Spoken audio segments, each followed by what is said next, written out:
So here's a funny story about Psychodrome, which is the book we're talking about today. Ignore all the comics and stuff down here. Psychodrome. Winner take the universe when the game is Psychodrome. By Simon Hawke, author of the Time Wars series, which I've never heard of before. Also, when this book came to me, it had this little G.I. Joe sticker on a bookmark in it. No idea why. So here's the funny story. I started reading this book a while back. You might remember my little video of the prologue.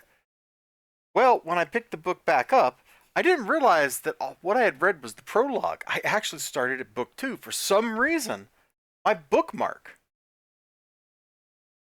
was here, which meant I didn't read chapter 1. I got into chapter 2. I was very confused. We're starting off like, there's an old Japanese belief to the effect that if you save someone's life, you're responsible for it. No one in modern Japan followed the old ways. But Kami was not exactly modern Japanese. I'm like, okay, I don't know who Kami is, but, I'm like willing to learn. I'm willing to get into this. Whew. Let me just tell you, uh, it was a little rough, man. I was doing my best to understand what's going on. We actually jumped backwards in time. So the prologue starts kind of in media res, in the middle of a Psychodrome game, with our hero, and it introduces our other characters, and it throws us in the middle of the action, so we can get to know these characters by how they act and react in a situation. Chapter 1, Chapter 2 are all about how our hero, O'Toole, Arkady O'Toole, because he apparently had a Russian father, or an Irish father and a Russian mother, or something, whatever. It doesn't matter. It really doesn't matter. Just kind of an unusual name. And it's all about how he got into the situation. You know how like they do in a movie, so you're wondering how we got here. Well, that's what chapters 1 and 2 are actually about. Chapter 1, he starts off on a drunken bender in the Ginza Strip, ends up married, ends up in a high stakes poker game, comes out of it with a lot of money, gets an apartment. His wife is like, "We're not actually married, bro." So he's like, "Okay, cool." Then the mobster who he won all that money from starts putting the screws to him. Next thing he knows, the mobster owns everything he owned. And now our hero is about to get killed by the monster, except like a biker gang picks him up and saves his butt. And that's how he meets his girlfriend for the chapter, Kame. Um, well, you can see the swear word right on the page right there. He's describing her, she'd been breathtaking beautiful. It wasn't for the ugly, jagged scar that ran all the way down the left side of her face. With the scar, was the face of a Kokeshi doll. But her features were too sharp, and her mouth and eyes were hard, very, very hard.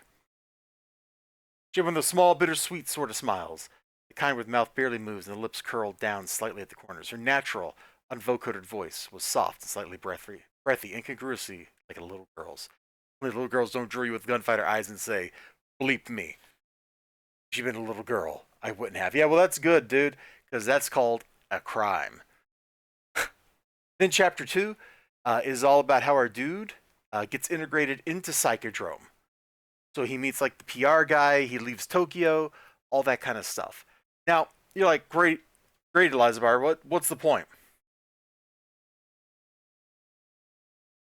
The point is, this whole story so far is told in kind of like a brutish way. Like, there are no gentle scene transitions. The material covered in these 2 chapters, when written by a lot of other authors, like if I grab a Stackpole book, these would have been 4, 5, maybe 6 chapters worth of stuff.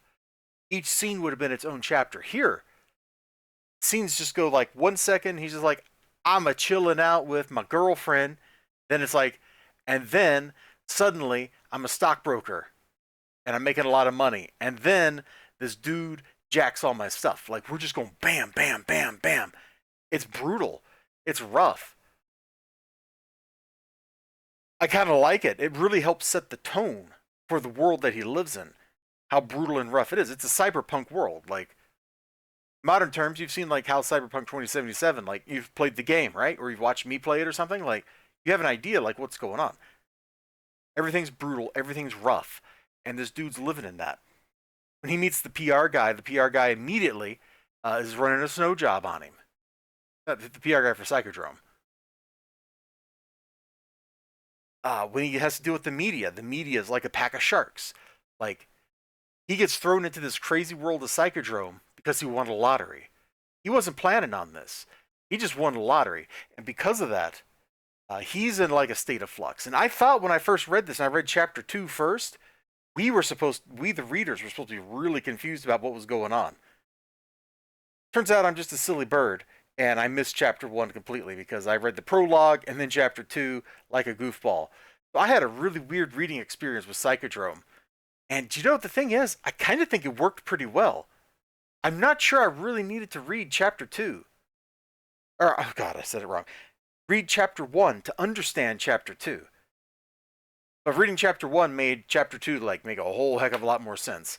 Anyway, that's where I'm at in Well, I'm actually a little further along in the book, but that's what I wanted to talk about tonight. You all have a good one, and bye-bye.